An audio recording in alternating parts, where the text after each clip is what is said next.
Hello and welcome to the channel, everybody. My name is DanIsStoned and thank you for joining me today. It is officially Thursday the 10th of June and we all know what that means. It is Dev Diary Day and most importantly Dev Diary Day for Victoria 3. Now this one I've been looking forward to quite a while because last week they did say that it was going to be concerning buildings and I'm really interested to see how these will work and how they're going to be implemented in the game. So without any further ado, let's dive right into the Dev Diary and check out what the juicy, meaty building content is.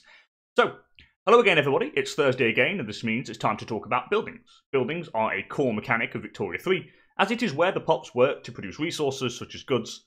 Buildings represent a wide range of industries, businesses and government functions, from humble subsistence farms to complex motor industries and sprawling financial districts. In this Dev Diary, we're going to broadly cover the main types of buildings and their function in Victoria 3.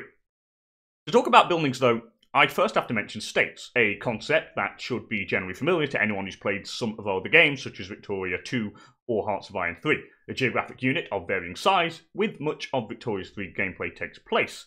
States are where pops live and, more importantly, for our subject matter, where buildings are located and built. So this does make sense to talk about this first. Of course, the game will be divided into states, which we can kind of guess is going to be like the equivalent of regions, provinces, something like that. I mean, for those who played EU4, other Paradox games, I mean, they like to organise their games into kind of smaller geographic entities, states, regions, provinces, whatever.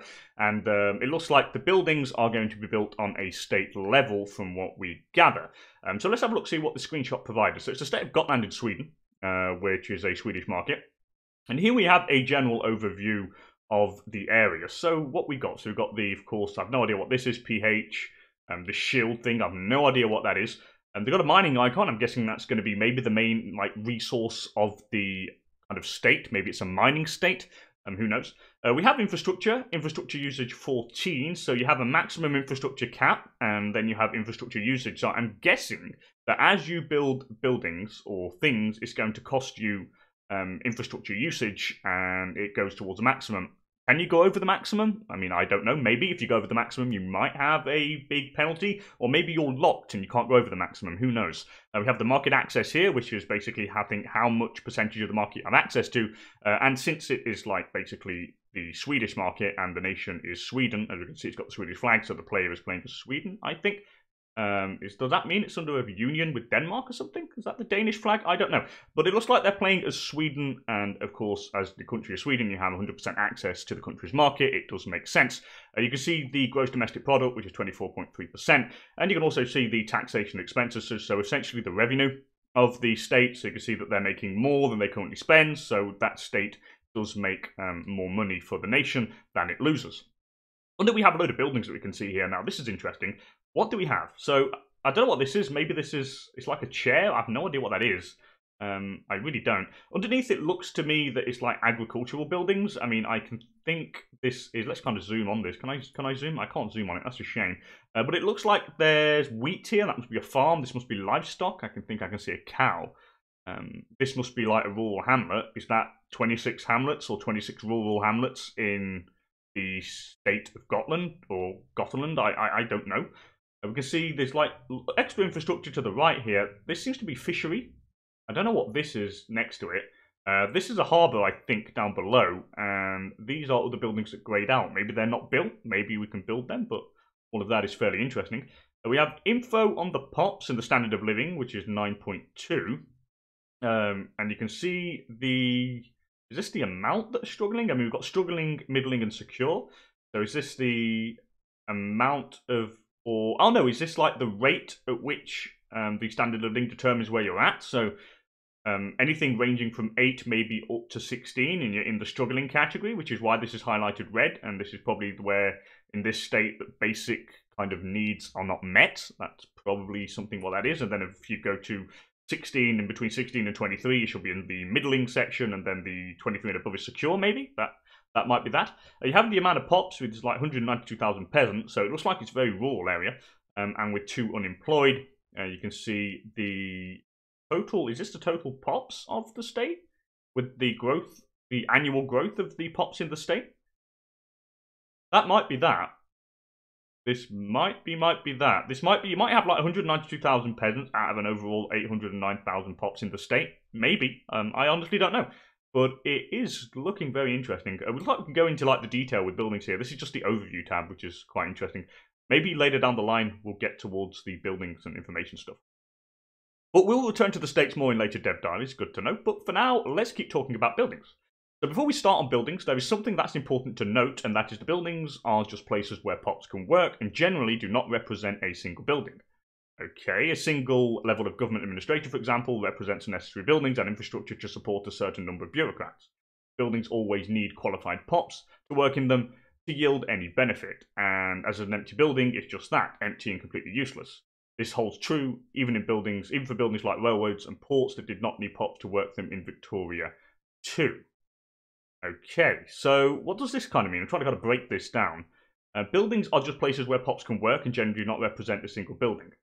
Okay, so make it like overall buildings of a type in the state. So it's not one building, but it's overall buildings where the pops work. So it's not an individual unit level. So a single level of government administration, for example, represents the necessary buildings and infrastructure to support a certain number of bureaucrats. Okay, buildings always need qualified pops. Well, that makes sense. Most buildings are directly constructed, but some, like in subsistence buildings below, will appear automatically based on certain conditions. When buildings are constructed, the construction using pops, labour and goods, the cost involved will be subject to market forces. But onto the different building types. First out, we have subsistence buildings. These are a special type of highly inefficient buildings that cannot manually be built or destroyed, but rather will appear in the world where there is arable land that isn't being used for another type of building. The vast majority of the world's population starts the game working in subsistence buildings such as peasants, and much of the game's industrialization process is about finding more productive employment for your peasants. Okay, so it looks like most of the area is going to be kind of built like farm buildings from arable lands. It's basically farmland, and of course the Industrial Revolution did kind of pull people into the major city centres and into the kind of factories of the cities. So as you go over time, you're going to need to, by the looks of it, you're going to need to build these buildings to accelerate your process of industrialization. These kind of farmlands, they can't be built from what it says, and they're actually built like not randomly, but built by the game, depending on if there's any arable land that is not being used for another type of building. Peasants make a meager living in these subsistence farms, contributing little to GDP and taxes per capita. So let's see if this kind of screenshot goes more into detail. So this is subsistence farms. So I think this is an overall building type. So this comes back to what it was saying later on, that it's not one unique building. It's like overall buildings in like one state. So I'm guessing that if there was, I don't know, let's say, I mean, down here they're like ports maybe, and this would be like ports in Gotland, and that would be the number of ports that will be in there in total, and not like the individual building that you're building. So that's interesting. So we can see this is a subsistence farm building. You can see the year productivity and employees. So it makes only 0.09 per year. Now, it did say that they don't make too much. It did say that they contribute little to GDP and taxes per capita. Obviously, it's making like very, very little. Then you got yearly productivity and employees. So the yearly productivity is going up, employees going down. So that must be, I don't know, employees are leaving, productivity is going up. I really don't know. Employment. So 202.4 thousand out of 260,000 maximum. So looks like you've got a cap on how many people can work in your subsistence farms, depending on a lot of things. But here we can see that it's not totally filled out, so there's some more room. So it looks like there's some spots available for peasants to work. So maybe there's not enough peasants to work the subsistence farms in Gotland. That could be the reason why. Average annual wage here and the weekly taxes. So the average annual wage is £1.15 for the workers in there, and the weekly taxes is £1,872. 26, I've no idea. Maybe this is 26 buildings, or maybe there's 26 subsistence farms in Scotland, maybe. I honestly don't know. I'm going through this as a total novice to Victoria games. This is a subsistence building, which is highly inefficient building that appears when there is unused arable land in a state. As soon as you start exploiting its potential, the potential it is using, this building will automatically get downsized. Okay, so these basically pop up where you have unused land in states, and as you get more productive by the looks of it, the building will get downsized and slowly go down, and that seems to be the premise of that. Another special type of building is urban centres, like subsistence buildings. These are automatically created rather than built, with the level of urban centre in a state being tied to the amount of urbanisation generated by each of the buildings. Urban centres primarily employ shopkeepers and provide a number of important local functions that we'll get into at a later point. Okay, so these are like kind of general buildings that that you can't build yourself, so subsistence farms and urban centres. And by the looks of it, an urban centre is where you'll find your most middle-class shopkeepers. So as you industrialise, of course, you're going to be getting more and more urban centres, and you're going to be drawing more and more pops to these urban centres. And this does actually make sense with the way the Industrial Revolution went. So let's take a look at this. Information again, so year productivity employee. So what do they do? Maybe it's like, maybe the shopkeepers. And okay, it says here where the shopkeepers are. So urban centres is where the pop type, the shopkeepers work. So each building's, as said in the beginning of the dev diary, seem to be where certain types of pops will work. So peasants for subsistence farms, urban centres will be your shopkeeper professions. And of course, I'm guessing that your factories will be for your I don't know, your factory workers, obviously, and that type of thing. You can see that the employment is maxed out. 10,000 people work in urban centres in Gotland. There's no more room. Can you increase that? Maybe by building more buildings in the urban centre, or I don't know. You've got cash reserves. That's interesting. Is that like, if things go bad, if the economy goes down, are the cash reserves there to keep the urban centres propped up? Maybe. You can see the average annual wage, 6.49. It's a lot more than the peasants, and it does say they really don't make too much. But the shopkeepers in urban centres, they make a lot more. And of course, it does make sense because a lot of the wealth was concentrated in the urban centres. You can see the weekly taxes, £539. Seems to be a lot less than the peasants, though, or than the subsistence farms. And this is an urban centre which automatically appears when there is enough urbanisation of the state. One level of urban centre is created for each 100 urbanisation of the state. Okay, so these are the levels. This makes sense now. So this is the level of subsistence farms. And this, apparently, as we said, or we looked at it here, it goes down by the looks of it. It gets downsized when the potential is being used. So as you urbanise and you maximise the potential, this will go down, and this level here is the level of urban centre. So for each 100 urbanisation, I would like to see if we could find that. I don't know. I don't think it's telling us here how much urbanisation we've got. But for each level of urbanisation, we gain a level, urban centre level here. So that's interesting. Production methods. No idea what these icons are. That must be shopkeeper. There's got to be tramway maybe, or not allowed. Street lighting. I have no idea what that is at all. This is urban centre in Svealand, though. This is a different state. This is Gotland and this is Svealand. So that's quite interesting. Two different states completely. And two different, very kind of opposite kind of forms of production. Subsistence farms and urban centres. So that's interesting. Next up, we have government buildings. These are buildings that are fully funded by the state, i.e. you. Okay, because of course the player we play is a state. And provide crucial civil services required for the smooth running of a Victorian nation. Examples include government administrations, where bureaucrats produce bureaucracy for the administration of incorporated states. We looked at that, didn't we? The bureaucracy levels, or the points that were in the last dev diary, that you need to have in order to manage your states. And if you don't have enough, then, of course, you'll be less efficient at collecting taxes and so on. And funding the institutions and universities where academics produce innovation for technological progression. The bureaucrats work in government administrations to provide bureaucracy, the lifeblood of the government. So this is another building kind of type, government administration, and this is where the pops work in. Okay. This is very interesting indeed. It's again, I don't really entirely understand how this is working, because I mean, again, I've never really played Victoria 3, so you guys may know more than me when I'm going through this and going, Dan, what are you talking about? You don't know anything. Which I don't. I openly admit that I don't know too much. I'm just going through this and trying to learn as we go along, which makes it very interesting for me, to be honest. And this is in Svealand as well. So this is an urban centre in Svealand. This is the same state as the previous one. So let's see. So we've got a level 4 government administration. There's 20,000 employment. Looks like the bar's filled up to its maximum. The annual wage is quite high. The weekly taxes is quite high. They do have expenses, though, government expenses. Of course, you are paying the people who work in administration. You are paying them. Of course, it's public. It's not private. So I'm guessing here this is why it doesn't have any of the government expenses, because it's public. The shopkeepers, they're public workers in the urban centre. Same as subsistence farms, they're public. You may be able to privatise. You may be able to I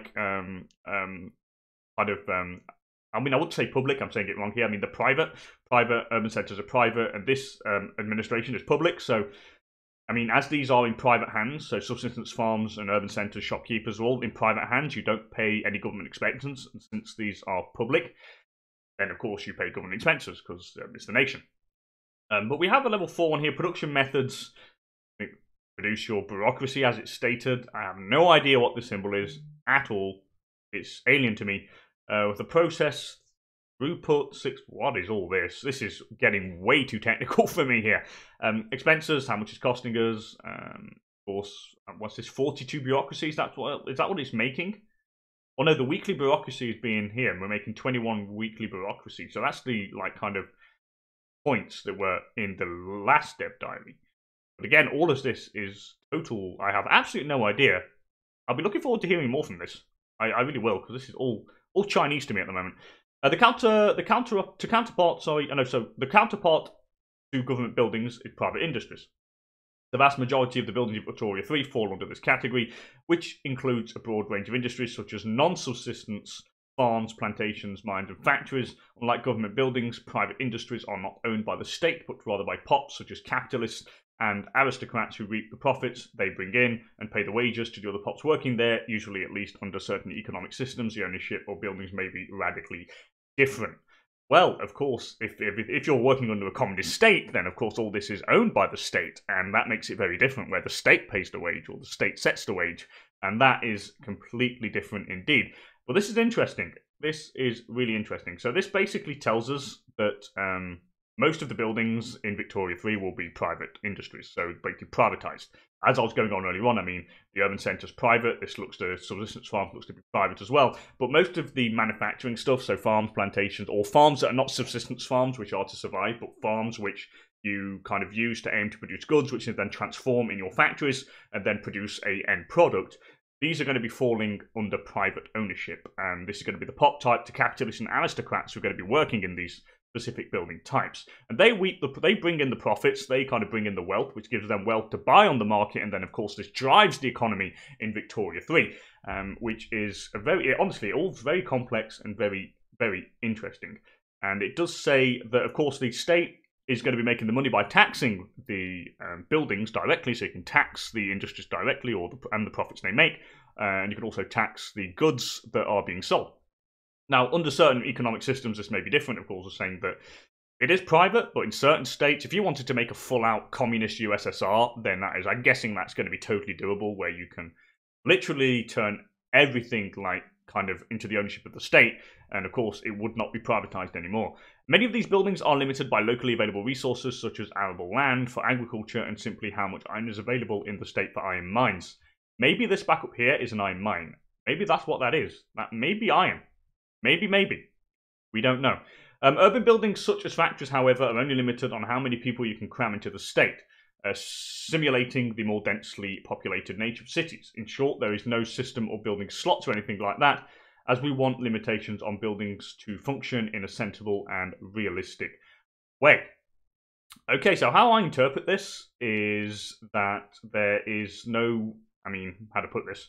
The number of buildings seems to be limited by how many people you can cram into the state, so there's no building slots like that. You can actually, I'm guessing the level actually ups up as you get more pop. So, let's say in the government administration here, it's like level 4. Maybe not that. Maybe like in the, can we go here? This urban centre, this building here, it's level 3. I'm guessing that's like level 3, and it goes up depending on how many pops you have. And that's interesting. And this says there's no building slots though, but it does say that. They have slots here though. That's very. I don't really understand this. This is really all mind-boggling. Many of these buildings are limited by locally available resources, such as arable land for agriculture and simply how much you get. Of course, urban buildings, such as factories, however, are limited to how many people you can cram into the state, stimulating the more densely populated nature of cities. In short, there is no system of building slots or anything like that, as we want limitations on buildings to function to be sensible and realistic. So, yeah, okay, there's no limit to building slots from what I gather. It's based on the amount of, kind of pops you have in your kind of urban centres to get these buildings. It does make sense. The more you have, I suppose, the more you can cram. That does make sense. So what we've got here, this must be, I have no idea what that is. Like a chair factory? Who knows? This got to be fishery. What that is, I don't know. Iron. That's got to be iron production. This is, here we go. This is, I was right earlier on. This is like the wheat, and this is the livestock. And finally, there are development buildings. Actually, before I go, you can see how much these make. So the urban center buildings, is that how much cash they're making? I honestly don't know. And this is 2 out of 18. Is that the maximum amount of levels you can go up depending on the amount of pops? Maybe. Maybe. Finally, there are development buildings. These are often, but not always, government buildings that distinguish themselves by providing vital state-level functions. A couple of examples are barracks that recruit and train soldiers from the local population, and railways that provide the infrastructure other buildings need to bring their goods to market. These seem to be the development buildings here. So, of course, you've got the railways, the ports, and all that sort of stuff. And, of course, you need them. Oh, from left to right, there we go. Barracks, port, naval base. Barracks, port, naval bases, this is, and railway. Okay. Okay, that's interesting. So they're in different categories. So we've got urban centre, and then you've got your buildings in there. Then you've got your resource buildings, and you've got unused arable land in the state. And then, of course, you have your development. So it looks like it's all split into different categories. That's cool. I like this. This is going to be super interesting when this finally gets out, and I kind of get my hands on this to see how this all works, because it really looks super in-depth. To finish up this dev diary, I just want to mention that building up your country is meant to be more of a hands-on experience in Victoria 3, as this is absolutely core to the society building aspect of the game and forms a major part of the game's core loop. This naturally also means that we need to give the player the necessary tools to manage their buildings in a large empire, which may involve some form of autonomous building construction. Though we haven't yet nailed down exactly what form that would take and whether it would involve decision making on the part of the investor class. Ultimately, though, we want the player, not the AI, to be the one primarily in charge of the development of their own country. Well, there you have it. There's, of course, a lot in here, such as production methods there's a lot in here, such as production methods that will see further explanation, and many more dev diaries we have planned. So be sure to tune in next week as I talk about goods. Yay! I'm very interested to talk about goods. See you then.